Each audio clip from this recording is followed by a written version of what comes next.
Chapter number 23 BNSS में section 289 से लेकर 300 तक के प्रोविजन प्ली बार्गेनिंग के बारे में दे रखे हैं।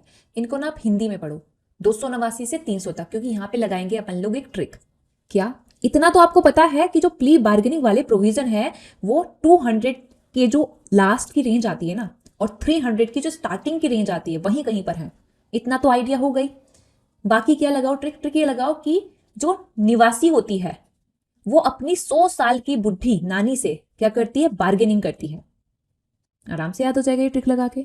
289 से 300 तक प्ली बार्गेनिंग की प्रोविजन है। कहां पर है? चैप्टर नंबर 23 में। पहले इनके बजाय सीआरपीसी में चैप्टर नंबर 21 हुआ करता था, जिसमें सेक्शन 265A से लेकर 265L तक हुआ करते थे। इन प्रोविजंस को क्रिमिनल लॉ अमेंडमेंट एक्ट 2005 के द्वारा मल्लिमत कमेटी की रिकमेंडेशन से यूएसए से इंस्पायर होकर सीआरपीसी में इंक्लूड किया गया था। तो जो प्ली बार्गेनिंग होता है इसमें बेसिकली एक्यूज एंड प्रोसिक्यूटर के बीच में नेगोशिएशन होता है प्री ट्रायल, मतलब ट्रायल शुरू होने से पहले, जिसके तहत जो एक्यूज है वो सेंटेंस बार्गेनिंग करता है। वो अपना गिल्ट एडमिट करके ये आग्रह करता है कि प्लीज मेरी जो सजा है उसको कम कर दो, मैं कंपनसेशन देने के लिए तैयार हूं, मुझे या फिर प्रोबेशन पे छोड़ दो, मैं अपना गुनाह मान रहा हूं, तो बाबा मेरी सजा थोड़ा कम कर दो। सेंटेंस बार्गेनिंग करता है इस तरीके से।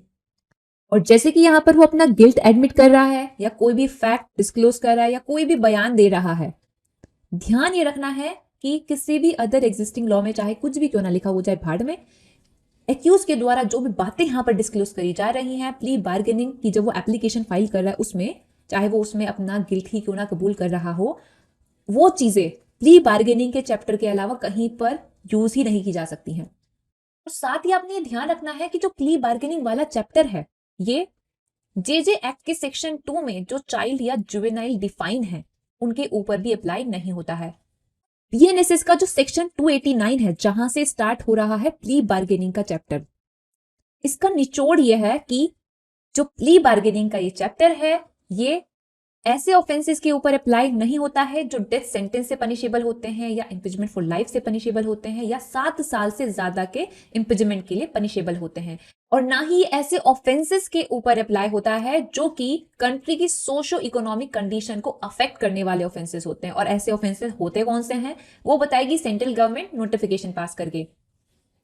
इसके अलावा प्ली बार्गेनिंग का चैप्टर वुमन के अगेंस्ट या चाइल्ड के अगेंस्ट जो किए जाते हैं ऑफेंस उनके ऊपर भी अप्लाई नहीं होता है। तो फिर ये प्ली बार्गेनिंग का चैप्टर लगता कहां पे है? ये लगता है उन ऑफेंसेस पर जो कि 7 साल से कम के कारावास के लिए पनिशेबल होते हैं, और ये जो कैटेगरी हमने डिस्कस करी इनमें फॉल नहीं होते हैं। तो ये हो गया आपका सेक्शन 289 और यहां पर आपको प्ली बार्गेनिंग का बेसिक समझ में आ गया होगा। तो आज के वीडियो में हम प्ली बार्गेनिंग वाला ये चैप्टर पूरा निपटाएंगे।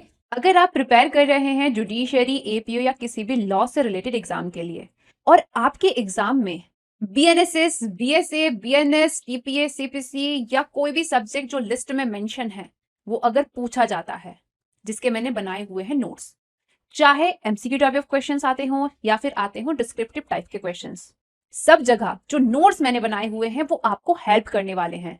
अपने नोट्स में मैंने सेक्शंस को फ्लो चार्ट्स में ब्रेक डाउन करके लिखा हुआ है ताकि आपको वो इजीली समझ में आ जाए। साथ ही आपको हर एक सेक्शन से रिलेटेड जो भी रिसेंट के केसेस होते हैं एंड लैंडमार्क केसेस होते हैं वो सब आपको नोट्स में मिल जाएंगे। मतलब ऐसा कंटेंट जिसको पढ़ने के बाद ना आपको कहीं और जाने की जरूरत नहीं है, बस क्या करना है, पीवाईक्यू सॉल्व करने हैं, फिर देखना आपकी तैयारी कितनी आसान हो जाती है। ये सिर्फ नोट्स नहीं है, ये मेरे रात दिन की मेहनत है जो कि इनको प्रिपेयर करने में मैंने लगाई है ताकि मैं आप लोगों को अच्छा कंटेंट प्रोवाइड कर सकूं। That's why these are to the point notes, और इनको मैंने बनाया ही इस तरीके से है ताकि आपका टाइम फालतू चीजों पे जाया होने से बच जाए और आप सिर्फ उतना पढ़ो जितना आपके एग्जाम के लिए जरूरी है। तो अपनी तैयारी को स्मार्टली बूस्ट करने के लिए आप भी परचेस कर सकते हैं मेरे नोट्स। कैसे परचेस करना है, मेरा व्हाट्सएप नंबर आपको जो स्क्रीन पर दिख रहा है उसको स्टडी को जीनत के नाम से सेव कर लो। उसके बाद मेरी व्हाट्सएप प्रोफाइल पे जाओ और जो भी नोट्स आपको परचेस करना है वहां से उसको सिलेक्ट करो और उसके बाद मुझे व्हाट्सएप करो।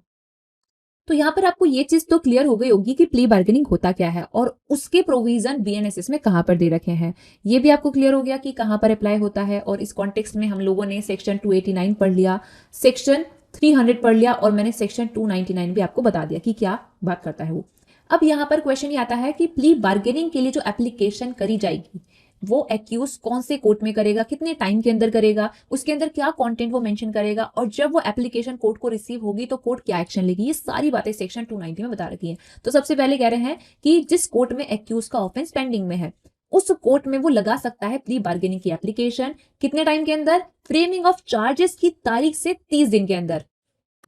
और जो एप्लीकेशन वो लगाएगा उसमें वो क्या मेंशन करेगा, ब्रीफली वो केस के बारे में बताएगा उसमें, और इंक्लूडिंग दी जो ऑफेंस इन्वॉल्व है उसके बारे में बताएगा। और साथ ही उसमें वो लगाएगा एफिडेविट जिसमें वो शपथ खाएगा किस चीज की, कि उसने वो एप्लीकेशन वॉलंटरी किया है, वो ऑफेंस के पनिशमेंट का नेचर एंड एक्सटेंट समझता है, और वो प्रीवियसली सेम ऑफेंस के लिए कन्विक्ट नहीं हुआ है।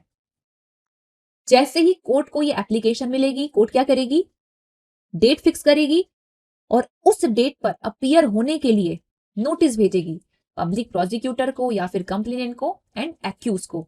तो जो तारीख कोर्ट ने फिक्स करी थी उस तारीख को जैसे ही दोनों पार्टी आ जाती हैं, कोर्ट क्या करेगा, एक्यूज को इन कैमरा एग्जामिन करेगा, मतलब प्राइवेटली जहां पर अदर पार्टीज मौजूद नहीं होंगे। क्यों एग्जामिन करेगा, ये चेक करने के लिए कि जो एक्यूज ने एप्लीकेशन लगाई है वो अपनी मनमर्जी से लगाई है या फिर किसी ने जोर जबरदस्ती करके उससे वो लगवाई है।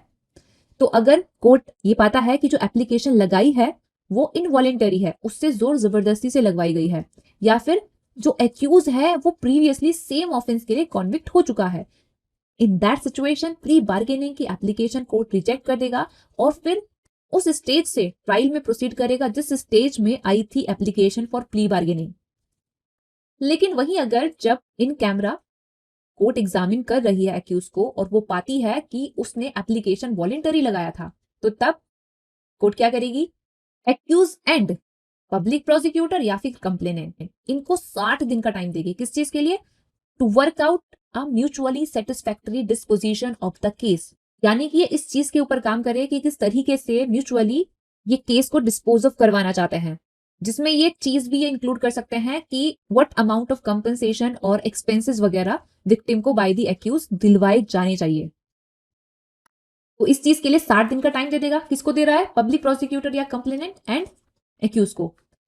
एंड कोर्ट फिक्स कर रहा है further date for hearing. Section 291 में गाइडलाइन दे रखी है फॉर म्यूचुअली सेटिस्फैक्टरी डिस्पोजिशन। बोल रहे हैं कि अगर केस पुलिस रिपोर्ट पर इंस्टीट्यूट हुआ था तो तब कोर्ट नोटिस देगी पब्लिक प्रोसिक्यूटर को, इन्वेस्टिगेटिंग ऑफिसर को एंड एक्यूज को, एंड साथ ही विक्टिम को, कि क्या करेंगे, जो मीटिंग होगी ना to work out satisfactory disposition, इस बारे में कि किस तरीके से दोनों पार्टी को जो सेटिस्फाई हो डिस्पोज ऑफ किया जाए केस।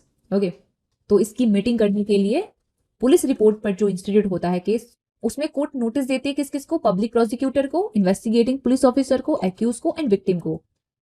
वहीं अगर पुलिस रिपोर्ट के अलावा किसी और तरीके से इंस्टीट्यूट हुआ है केस, तो तब कोर्ट एक्यूज एंड विक्टिम को नोटिस भेजती है इस तरह की मीटिंग में पार्टिसिपेट करने के लिए। और दोनों जगह ही कोर्ट की ड्यूटी बनती है क्या इंश्योर करना, ये इंश्योर करना कि जो ये प्रोसेस हो रहा है ये वॉलेंटरी हो रहा है या फिर किसी को जोर जबरदस्ती करके बिठाया गया इस प्रोसेस में, इस मीटिंग में।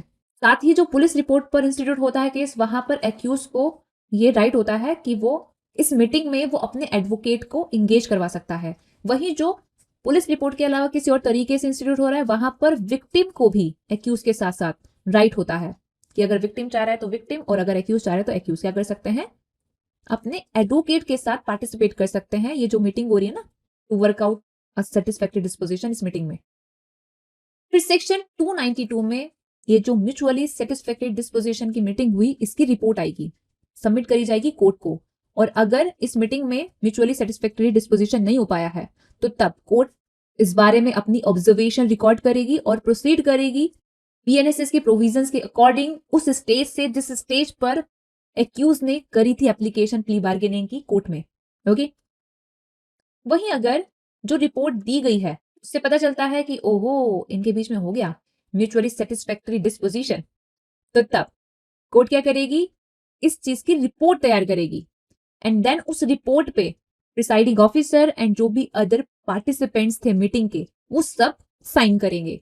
अब यहाँ पर सेक्शन 293 में केस को डिस्पोज ऑफ किया जाएगा। कैसे, देखो जो एमएसडी में यानी कि म्यूचुअली सेटिस्फैक्टरी डिस्पोजिशन की जो मीटिंग हुई थी ना, उसमें जो अमाउंट ऑफ कंपनसेशन डिसाइड हुआ है वो कोर्ट अवार्ड करेगी विक्टिम को, एंड फिर पार्टी को सुनेगी किस बारे में, क्वांटम ऑफ पनिशमेंट के बारे में, कि क्या क्वांटम ऑफ पनिशमेंट देना चाहिए एक्यूज को, या फिर जो एक्यूज है उसको प्रोबेशन ऑफ गुड कंडक्ट पर या फिर एडमोनिशन पर अंडर सेक्शन 401 रिलीज कर देना चाहिए, या फिर उसको प्रोबेशन ऑफ ऑफेंडर एक्ट या किसी अदर रेलेवेंट लॉ के तहत रिलीज कर देना चाहिए। इस बारे में सुनवाई होगी। फिर जब ये सुनवाई हो जाएगी तो अगर कोर्ट पाती है कि जो एक्यूज है उसको सेक्शन 401 के तहत या फिर प्रोबेशन ऑफ ऑफेंडर एक्ट के तहत या फिर जो भी अदर एप्लीकेबल लॉ है उसके तहत प्रोबेशन पर या जो भी बेनिफिशियल प्रोविजन है उसके आधार पर रिलीज करना चाहिए, तो तब इस हिसाब से वो रिलीज कर सकती है। नेक्स्ट पॉइंट जो है वो ये कह रहा है कि अगर उस ऑफेंस के लिए कोई मिनिमम पनिशमेंट प्रिस्क्राइब है जो कि एक्यूज ने किया है, तो तब उस मिनिमम का हाफ एक्यूज पर इन्फ्लिक्ट कर सकती है कोर्ट। वहीं अगर जो एक्यूज है वो फर्स्ट टाइम ऑफेंडर है विदाउट प्रायर कन्विक्शन, तो इन दैट सिचुएशन ऑफेंस की मिनिमम पनिशमेंट का 1/4 कोर्ट उसके ऊपर इन्फ्लिक्ट कर सकती है।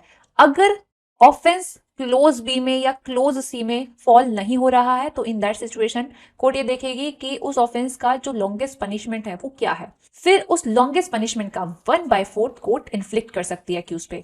वहीं अगर एक्यूज फर्स्ट टाइम ऑफेंडर है विदाउट एनी प्रायर कन्विक्शन, तो तब ऑफेंस का जो भी लॉन्गेस्ट पनिशमेंट है जहां तक वो एक्सटेंडेबल है उसका 1/6 कोर्ट इन्फ्लिक्ट कर सकती है। तब तो जिस भी हिसाब से कोर्ट ने डिस्पोज ऑफ किया है केस को अंडर सेक्शन 293, फिर उसका आएगा जजमेंट 294 में। कहां पर दिया जाएगा? ओपन कोर्ट में, जिसपे presiding officer of the court sign करेगा। और फिर एज पर सेक्शन 295 जो जजमेंट है प्ली बार्गेनिंग में दिया जा रहा, ये जजमेंट फाइनल होगा। इसके अगेंस्ट कोई अपील लाई नहीं करेगी except special leave petition under article 136, इसके अगेंस्ट फाइल करी जा सकती है, या फिर under article 226 and 227 of Indian constitution writ petition इसके अगेंस्ट फाइल करी जा सकती है। बाकी जितने भी सेक्शन है ना आगे दिए गए इस चैप्टर में, उनकी बस हेडिंग आप लोग देख लेना, बाकी वो इंपॉर्टेंट नहीं है। तो यहाँ पे आपका प्ली बार्गेनिंग का चैप्टर नंबर 23 होता है कंप्लीट। सो गाइस, आज के लिए बस इतना ही रखते हैं। अगर आपको ये वीडियो अच्छा लगा है तो लाइक करना और चैनल को सब्सक्राइब करना। और जैसे आप रील शेयर करते रहते हो ना अपने दोस्तों को, उनके बजाय ये काम की वीडियो भी शेयर कर लिया करो ताकि वो भी पढ़ ले, उनका भी कुछ भला हो जाए। और हाँ, अगर आपको मेरे किसी भी सब्जेक्ट के नोट्स चाहिए, उनको बाय करने के लिए आप मुझे कांटेक्ट कर सकते हैं मेरे व्हाट्सएप नंबर पर जो कि आपको स्क्रीन पर दिख रहा है। और मेरा टेलीग्राम चैनल है स्टडी गो विद जीनत के नाम से, उसको भी ज्वाइन कर लेना। वहां पर मैं काफी सारी चीजों की अपडेट आप लोगों को प्रोवाइड करती रहती हूँ। So thank you for watching my video. मिलते हैं नेक्स्ट वीडियो में, तब तक के लिए टाटा एंड गुड बाय।